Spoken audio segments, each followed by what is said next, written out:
इस बीच एक और बड़ी खबर मैं दर्शकों को जल्दी से बता देती हूं। वित्त मंत्री निर्मला सीतारमण आज बजट पेश करने के लिए खासतौर पर बिहार की मधुबनी पेंटिंग वाली साड़ी उन्होंने बांधी हुई है। ये हम लगातार आपको दिखा रहे हैं, ये देखिए ये तस्वीर, और इसी को लेकर सियासी बयान आने लगे हैं। अब सियासी बयानबाजी शुरू हो गई है निर्मला सीतारमण की साड़ी को लेकर।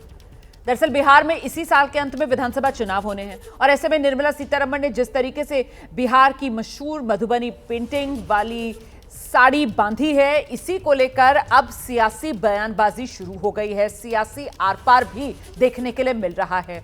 वित्त मंत्री की वेशभूषा को लेकर ये जो सियासी बयानबाजी हो रही है, इस पर जरा आपको एक बयान सुनाते हैं। मैं धन्यवाद देता हूं पूरा मिथिला के तरफ से, बिहार के तरफ से, कि आदरणीय वित्त मंत्री निर्मला सीतारमण जी मधुबनी पेंटिंग किया हुआ साड़ी पहनी है आज बजट पेश करने के लिए। और वो हम लोग थे साथ मधुबनी में जब उनको दुलारी देवी जी जो पद्मश्री हैं, मोदी और नरेंद्र मोदी जी, आदरणीय प्रधानमंत्री नरेंद्र मोदी जी ने 2021 में उनको पद्मश्री दिया था। उन्होंने ये साड़ी गिफ्ट किया था और वहाँ पर लोगों ने आग्रह किया था कि बजट पेश करते समय अगर पहनेंगी तो पूरा एक अच्छा रहेगा उसके लिए। और मैं धन्यवाद देता हूँ पूरा मिथिला के तरफ से। तो संजय झा को आप सुन रहे थे, जेडीयू के सांसद हैं और खुशी का इजहार करते हुए जिस तरीके से बिहार की मशहूर मधुबनी पेंटिंग और उसी की बनी ये साड़ी जो है उन्होंने बांधी है। वित्त मंत्री की साड़ी का बिहार कनेक्शन इसमें साफ तौर पर नजर आ रहा है। और ऐसे में बजट पर वित्त मंत्री ने ये जो मधुबनी पेंटिंग वाली साड़ी पहनी है, जिससे बिहार कनेक्शन सामने निकल कर आ रहा है। साड़ी के जरिए मधुबनी पेंटिंग को सम्मान, ये साफ तौर पर संदेश। मधुबनी पेंटिंग की कलाकार हैं दुलारी देवी, पद्मश्री से सम्मानित हैं दुलारी देवी, और उन्हीं की तरफ से ये साड़ी जो है वो भेंट स्वरूप वित्त मंत्री को दी गई थी। तो ये सीधे सीधे वित्त मंत्री की साड़ी का बिहार कनेक्शन है।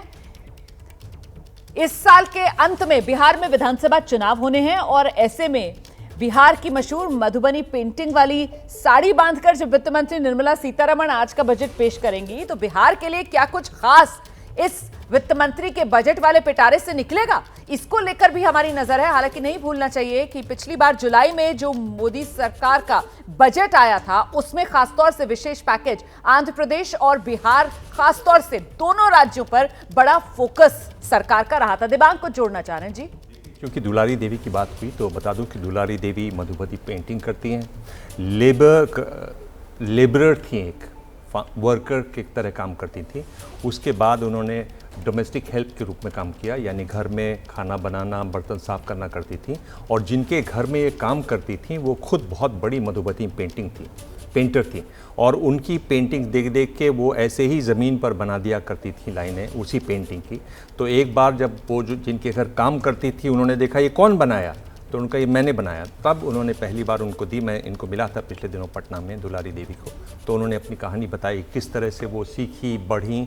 और सुबोध गुप्ता जो बिहार के बहुत बड़े आर्टिस्ट हैं, इंटरनेशनली नोन है, उनकी एग्जीबिशन की जो ओपनिंग थी वो इन्होंने दुलारी देवी ने की थी। तब उन्होंने मुझे बताया कि कैसे उन्होंने ये पेंटिंग करना सीखा और कैसे उनको पद्मश्री मिली, कैसे उनको बिल्कुल उम्मीद नहीं थी कि वो इतनी मुकाम पर पहुंचेगी। देखिए कितना दिलचस्प बैकग्राउंड आपने बताया। और ये जो साड़ी है जो वित्त मंत्री ने बांधी हुई है, दुलारी देवी ने ही उनको भेंट स्वरूप दी थी और एक तरीके से ये बिहार के सम्मान के प्रतीक के तौर पर आज देश की वित्त मंत्री जब देश का बजट पेश कर रही हैं तो फिर बिहार की मधुबनी पेंटिंग वाली साड़ी में वित्त मंत्री नजर आ रही हैं। और क्योंकि इसी साल के आखिर में बिहार में विधानसभा चुनाव, इसलिए राजनीतिक कनेक्शन तो अब तलाशा ही जाएगा। हालांकि जुलाई में जो बजट आया था उसमें खासतौर से विशेष पैकेज आंध्र प्रदेश और बिहार दोनों राज्यों के लिए दिया गया था और तब ये कहा गया था कि साहब क्योंकि ये गठबंधन की मजबूरियां हैं इसीलिए मोदी सरकार ने इन दोनों राज्यों पर फोकस किया है। हालांकि सरकार की तरफ से साफ कहा गया था कि सरकार जो है वो जरूरत के हिसाब से सभी राज्यों के लिए कुछ ना कुछ अपने पिटारे से बजट में लेकर आती है। अब इस बार तो चुनावी साल है और फिलहाल बिहार की मधुबनी पेंटिंग वाली वेशभूषा में ही यहां पर वित्त मंत्री नजर आ रही हैं। तो क्या बिहार पर खास कुछ नजरे इनायत वित्त मंत्री की रहेगी इस बजट में, ये देखना दिलचस्प होगा। मेघा। अब मधुबनी पेंटिंग के ऊपर तो विश्लेषण बहुत हो गई है और अच्छा ये इन्फॉर्मेशन देखिए संजय झा का भी बयान आ गया तो मुझे लगता है कि ये तो थोड़ा प्री डिसाइडेड होगा।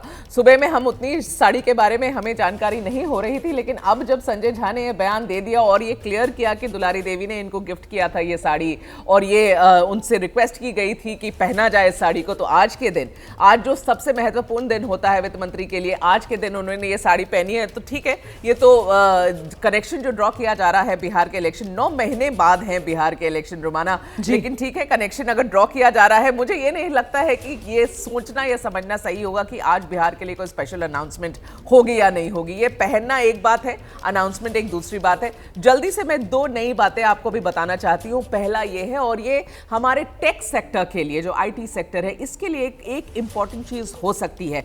ऐसा कहा जा रहा है रोमाना कि शायद आज जो AI आर्टिफिशियल इंटेलिजेंस से जितनी जॉब, जितनी नौकरियां आहत हुई है, शायद उस बारे में वित्त मंत्री आज अपने बजट के भाषण में कुछ कहें, क्योंकि पिछले इकोनॉमिक सर्वे में, जो पिछले साल का इकोनॉमिक सर्वे था, उसमें बहुत एक्सटेंसिव तरीके से ये स्पेस दी गई थी AI को कि AI से क्या इंपैक्ट हुआ है जॉब मार्केट पर। लेकिन पिछले साल का जो फुल बजट आया था जुलाई में, उसमें वित्त मंत्री ने इसके बारे में एक शब्द भी नहीं कहा था। ये एक्सपेक्ट किया जा रहा है कि इस बार शायद ये बात हो। ऑल्सो मैं आपको भी याद दिलाऊं कि इंडिया ने अपना AI मिशन पिछले हफ्ते ही अनाउंस किया है। बहुत बड़े बजट के साथ AI मिशन शुरू हुआ है और अब ये कहा जा रहा है कि ChatGPT के ही तर्ज पर इंडिया अपना एक इंडिजिनस चैटबॉट बनाएगा। अगले 6-8 महीने में ये भी तैयार हो जाएगा, तो शायद उसके बारे में अगर कुछ बातचीत होती है, पहली बात।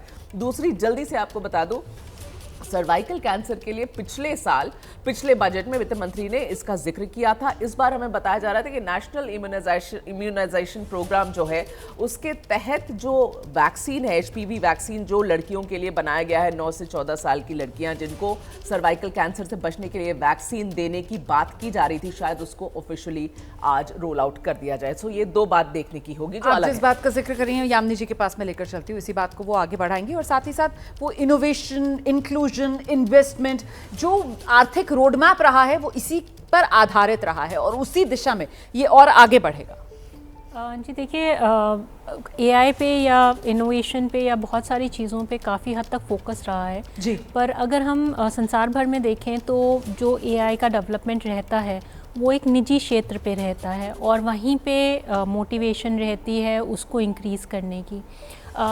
यहाँ पे जैसे अभी मिस्टर ट्रंप ने बोला है कि वो स्टारगेट लाएंगे और AI का जो है बढ़ावा देंगे, वैसे ही भारत में भी AI को बढ़ावा देने की बात की जा रही है। डीप सीक की भी बात की जा रही है, पर जैसे डीप सीक है वो यूनिवर्सिटी रिसर्चर्स के माध्यम से आया है। इसी तरीके से जो निजी क्षेत्र हैं या यूनिवर्सिटीज़ हैं या बाकी सेंटर्स हैं, उनके अंदर ये इनोवेशंस काफ़ी हद तक रही हैं। रिसर्च एंड डेवलपमेंट पे काफ़ी हद तक फोकस रहा है।